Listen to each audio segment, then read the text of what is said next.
I remember the day was Tuesday because Tuesdays meant double period computer science, which was actually the best part of my week. I was hanging out with my friend Mike when the code red alarm dropped. Not a drill.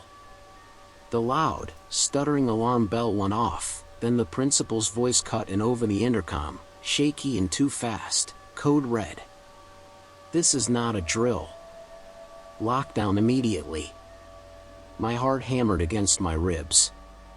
Mike and I looked at each other, but the nearest classroom was already slammed shut. We were in the main hall. I knew exactly where I had to go. The place nobody else knows about. I broke into a run, making a beeline for the storage closet next to the library. Inside that closet is a narrow, maintenance door, and behind that is the main server room. It's small, maybe 8 feet by 6 feet, no windows, just cold metal racks humming constantly. I dove inside, pulled the heavy door shut, and slid the rusty bolt home. I killed the light, and suddenly, the only thing in the world was the white, noise-floor hum of the powerful machinery and my own frantic breathing. I was alone, hiding in a metal box. The silence from the hallway was the most terrifying sound I've ever heard. No screaming, no sirens, just dead, horrible quiet. I pulled out my phone. I didn't want to call, not with the silence so total, so I texted the one person I trusted, Mr. Hayes. He'd been my mentor since freshman year, and he had access to the security feeds from the IT office. Me, for 12 p.m. Mr. Hayes. It's Ethan. I'm in the main server room, the one behind the library closet. What's going on? It took a minute, but he replied. Mr. Hayes, 4:13 p.m. Ethan. Thank God. Stay silent. Don't move. There's one confirmed armed individual in the West Wing. I'm safe in my office. Don't call me. Text only. Relief washed over me so hard I almost cried. Mr. Hayes had my back. He'd know when it was safe. I huddled down between two massive, blinking server racks, gripping my phone like a life raft. The cold from the cement floor was creeping into my bones. I sat there for 20 minutes. Every blink of a status light, every flicker of my phone screen felt loud enough to hear a mile away. I texted him again, just a single word. Me, 4:35 p.m. update? The reply came back almost instantly. Mr. Hayes, 4:35 p.m. just stay put. I have eyes on the hall near the West Wing. The police are staging. You're doing great. Stay low to the ground. You're hidden by the main network switch racks. Wait. My heart stopped. The main network switch racks. I was absolutely, perfectly hidden behind the 3 racks that held the Cisco equipment. He had just described my exact hiding place. Not the server room, but my spot inside the room. Only 3 people knew that layout, me, the head of IT, and Mr. Hayes. Mr. Hayes, 4:36 p.m. See how the vent is directly above you? The hot exhaust from the servers is blowing right over your left shoulder. The hot air was hitting my left shoulder. I looked up at the ceiling vent. He wasn't seeing the hall near the West Wing. He was seeing me. But how? My mind was racing. If he wasn't watching the security feeds, who was he talking to? I realized my mistake. The armed individual was in the West Wing, but Mr. Hayes said he was safe in his office. He hadn't texted me to warn me, he had texted the person in the server room to tell them where I was. I looked at the phone again. Mr. Hayes, 4:37 p.m. He's pressed tight against the bottom shelf of the 3rd rack. Easy access. You know what you need to do to get out of this. The blood drained from my face. I hadn't been alone when I came in. The person was already there. I hadn't heard them over the constant whir of the machines. and Mr. Hayes was giving them my location, piece by piece, as a bargaining chip for his own safety, to prove he was helping them, or perhaps with them. The final text dropped onto my screen. Mr. Hayes, 4:38 p.m. checkmate. I didn't wait. I didn't breathe. I launched myself, low and fast, from behind the racks and scrambled toward the door. As my fingers fumbled with the rusty bolt, I heard a sound from the opposite end of the room, a small scuff of a shoe on the concrete floor. The only thing that saved me was the server room's sound-canceling door. I wrenched it open, bolted out of the closet, and screamed for help, not stopping until I hit the main street, where the sound of the police sirens finally drowned out the terrifying, echoing silence. The lockdown was lifted an hour later. They found a man in the server room, not a student, not a staff member, who was carrying a non-lethal, high-powered air gun. He was caught thanks to the police sweeping the halls. The man confessed that he had been texting Mr. Hayes, who had directed him to the room, but he denied receiving any information about me. The police checked Mr. Hayes's phone. The messages were gone. Mr. Hayes played the victim, claiming I must have seen an old text or imagined things in my terror. But I knew what I saw. I knew what the cold air on my shoulder meant. I never set foot in the computer science wing again. To this day, the worst sound in the world is the steady, unchanging hum of a dozen computers, because now I know that noise is loud enough to hide the person who is waiting to find you. I was sitting in my dad's truck maintenance shop, just off the high school property, separated by a chain-link fence. The shop is officially Precision Locks and Security, but mostly it's just wrenches, key-cutting machines, and a huge bin of old doorknobs. I was waiting for him to finish up a job on the new school annex. My dad had hustled me into the back supply closet when the code red alarm went off. It's tiny, maybe 4 feet wide, smelling like paint thinner and old rags. We wedged a 5-gallon bucket of grease against the door and turned off the single, bare bulb. The only sound was the high, thin whine of the school's external alarm and my dad's heavy breathing next to me. He pulled out his phone, ready to field calls from the principal, but the phone just buzzed with the automated alert, active threat. Stay secure. He tucked the phone away.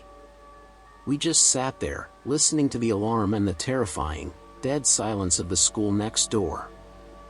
My dad was fiddling with the leather pouch on his tool belt, checking his inventory. He's a creature of habit.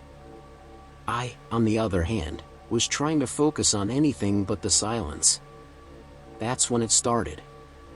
Not the alarm, but a sound from the other side of our steel exterior door, the one leading directly into the school corridor. Hello? Is anyone in the shop? A frantic voice, loud and clearly stressed. Please, I'm hurt. I need help. Open the door. The police are on the way. My dad tensed up. He started to shift the grease bucket. I have to see who that is, Jesse. He sounds legit. Maybe I can help him into the closet. I grabbed his arm. Wait, Dad. Stop. The voice sounded practiced.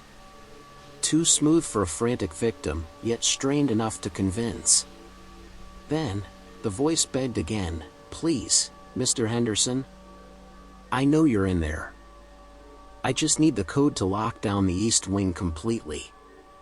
That name. That request.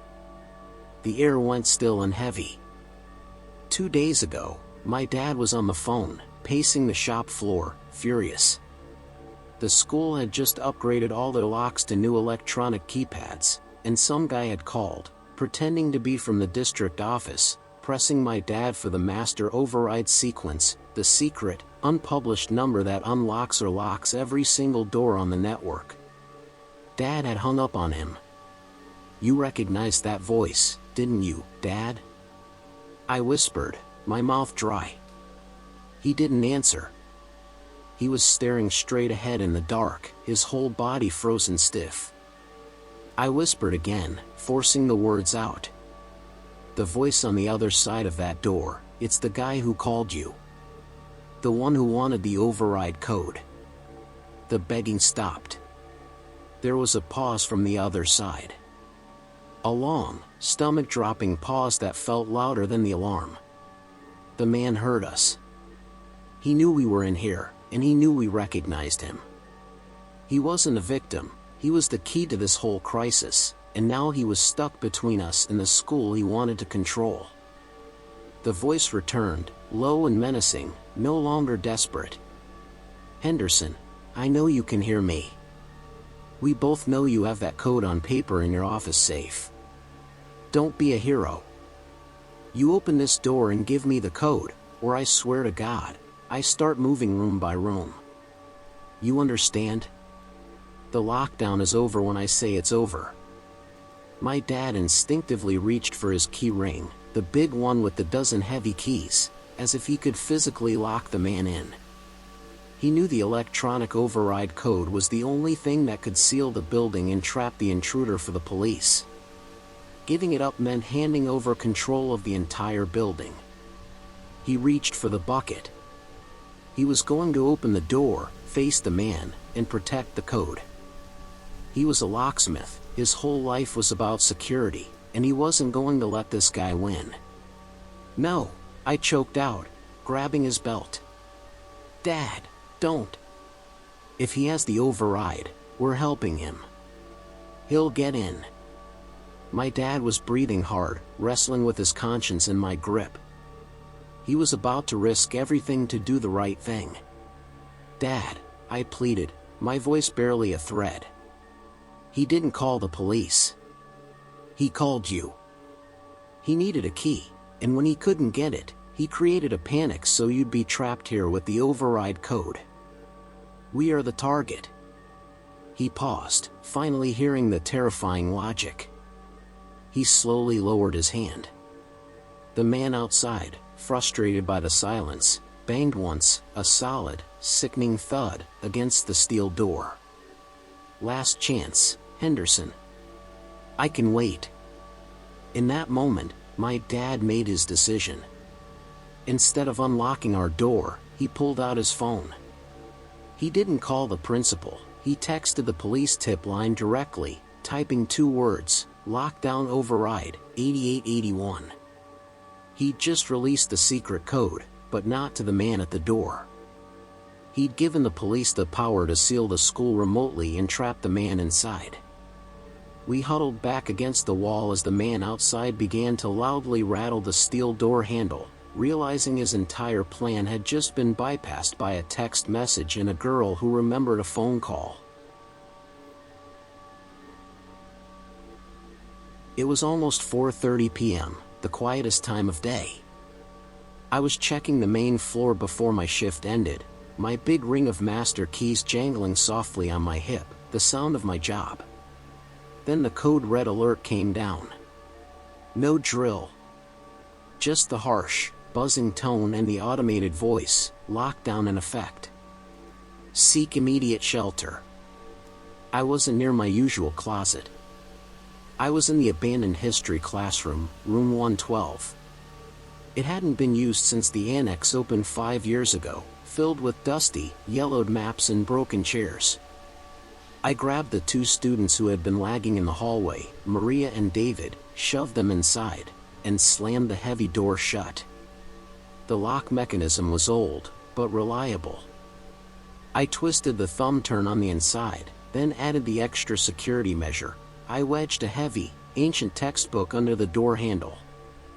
It was an ugly room, but for now, it was a fortress. We hunkered down behind the teacher's desk, breathing hard. The school became utterly silent. After the brief chaos, the silence always hits you. It feels unnatural. We were waiting, listening for the sound of police sirens or the all-clear announcement. But there was nothing. Just the sound of our own ragged breath and the fine dust motes dancing in the single beam of sunlight from the high window. To distract myself and stay useful, I decided to do what I always do, inventory. I reached for my belt to check my keys. My keys were my life. I had the complete set, every single lock in the entire school district was on that ring. I ran my thumb over the ridges and the brass heads. I knew the order by touch: the boiler room key, the gymnasium, the main entrance, the cafeteria, then the big one, the master key for all classroom doors. My thumb skipped over an empty space. I pulled the whole ring out of the clip, and the sickening realization hit me. The master key, the one with the distinctive oversized head, was gone. Not dropped. Not lost. It was the only key that could open every classroom, including the one we were in, without needing the thumb turn inside. And it was gone. My blood ran cold. I knew the rules. I never left that key unattended. Not even for a second. It had to have been taken from me, sometime in the last few hours, by someone who knew what it was. The intruder wasn't some random person from the street. The intruder was staff. Someone with access. Someone who knew the master key code. As that thought finished, a faint sound, the sound you only hear when the building is dead quiet, echoed from the other side of the door. Click. It was the quietest sound, but the most horrifying. It was the sound of a key being inserted into the lock. It wasn't jammed. It wasn't forced. It was a precise, practiced movement. Whoever was out there had the master key, and they knew exactly which room to check. They were opening our door. Maria whimpered, pulling her knees tight against her chest. David's eyes were wide, fixed on the doorknob. I was paralyzed. If I shouted, they'd know we were here. If I moved to reinforce the door, they'd hear me. I just stared at the knob. It stopped turning, then began to twist slowly the other way, unlocking the bolt. The old lock clicked. The handle dipped. And then, the door began to creak open. Not flung wide in a rush of panic or violence, but slowly, deliberately. Just a crack. Enough to see a dark vertical line of shadow and silence. The heavy textbook I'd wedged under the handle did nothing against the master key turned from the outside. I snatched my phone, my hands shaking so bad I almost dropped it, and texted the principal, "Master key stolen. Intruder is staff. Room 112. Key is the danger." The door paused, maybe half an inch open. The person on the other side was waiting. Listening. They knew we were there, and they were giving us a moment to realize we were trapped. I didn't wait for them to push it fully open. I grabbed the old, broken desk chair next to me and heaved it across the room. It slammed against the door, buying us a split second. Fire escape. I hissed. Room 112 was the only room in this wing with an old external fire escape window, bolted shut but not locked. I smashed the chair through the glass pane, ignoring the razor-sharp spray. Maria and David scrambled out ahead of me, coughing from the dust and glass.